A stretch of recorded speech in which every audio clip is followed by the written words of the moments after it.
Okay, now I want to cover the game between Chernev and Hahlbohn, played in New York, 1942.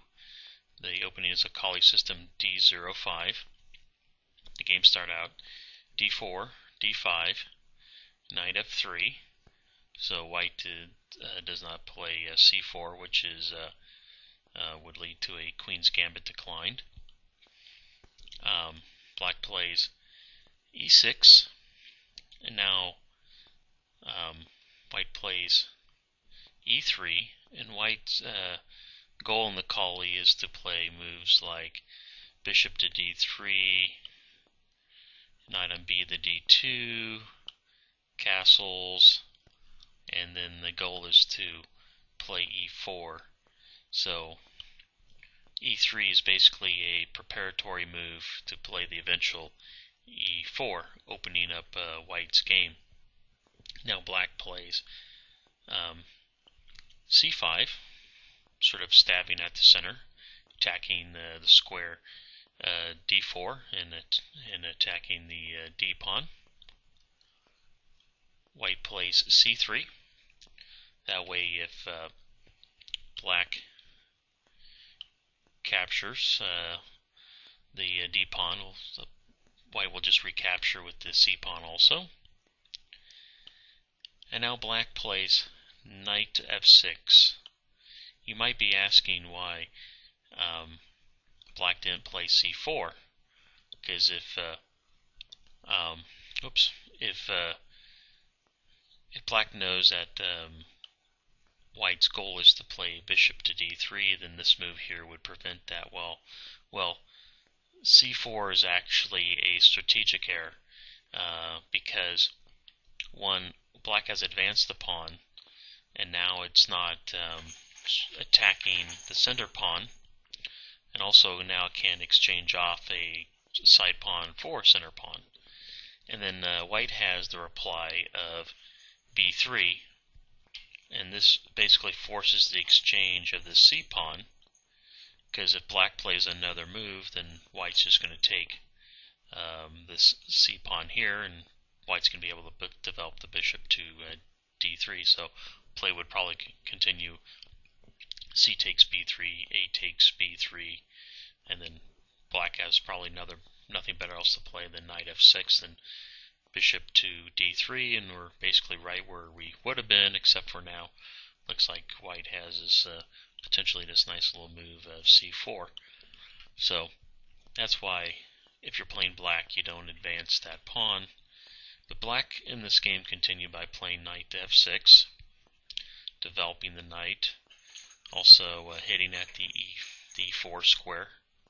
That way white cannot advance the pawn yet. White plays bishop to d3, one of its goals. Black plays knight to c6.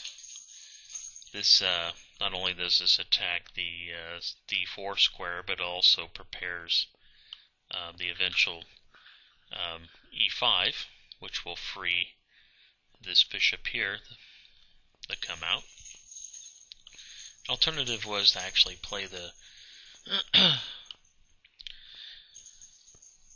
knight to d7, where it would not only support the push of the e-pawn, but if white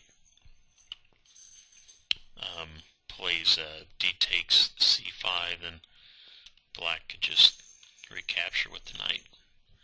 So that isn't an option. Now white plays knight on b to d2, helping to support the advance of the e-pawn. Black plays bishop to e7. I actually prefer playing the, I'd say more technically correct would be bishop to d6, where it could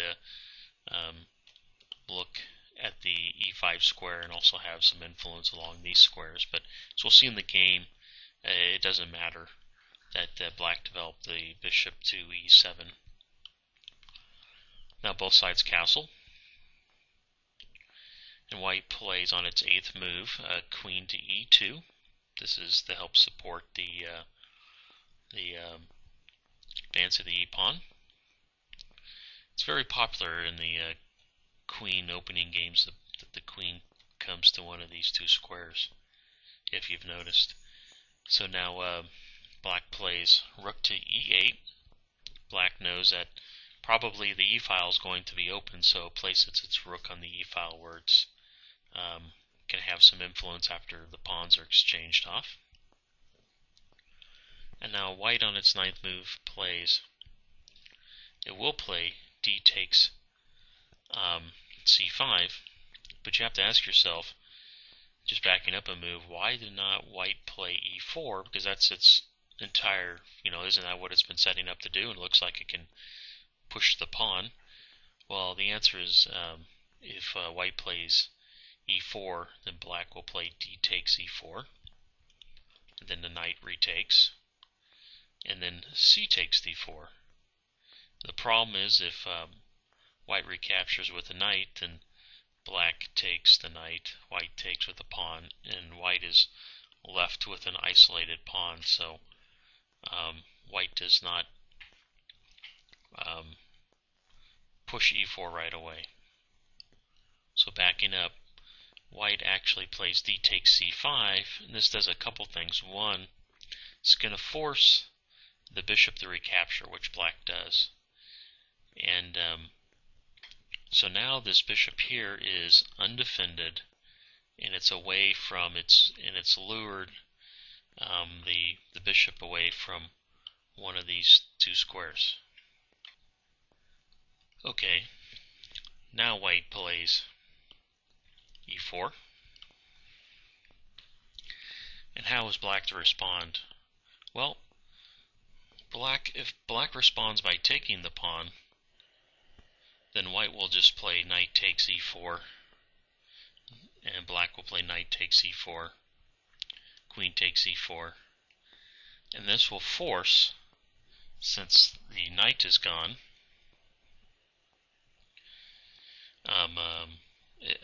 it will force black to make a weakening move, because the knight is now gone, because white's threatening to take the h-pawn. It'll force black to play a move like g6, which weakens these two squares right here. So that's why black did not take d takes e4. So black now plays e5 to prevent white from playing e5 and dislodging the knight. And now white plays e takes d5. And now the knight takes. The queen taking the pawn would only lead to moves like bishop to c4, and potentially moves like this where the queen was either going to get harassed or white's going to get an attack. So the best thing for black to do is to take with the knight. Now white plays knight to b3, attacking the undefended bishop, and it also opens up for that. Believe it or not, I've had a couple interruptions or pauses right before this. I have a new kitten, and that was the kitten actually attacking the microphone. So that wasn't my normal lip smacking, but basically that was the cat. So I think I just said that the knight went to b3, where it's attacking the bishop, and it also opens up the line here for this bishop. Now, black should have played the bishop to b6 or e7. So the bishop should have retreated, but here black plays the queen to b6, which isn't as accurate. And what's happening is that the pieces, if you notice, black's pieces are over here away from the king side, and white looks like it's about ready to attack the king side, and pieces are getting lured away from the king. So now white can attack, and white starts its attack.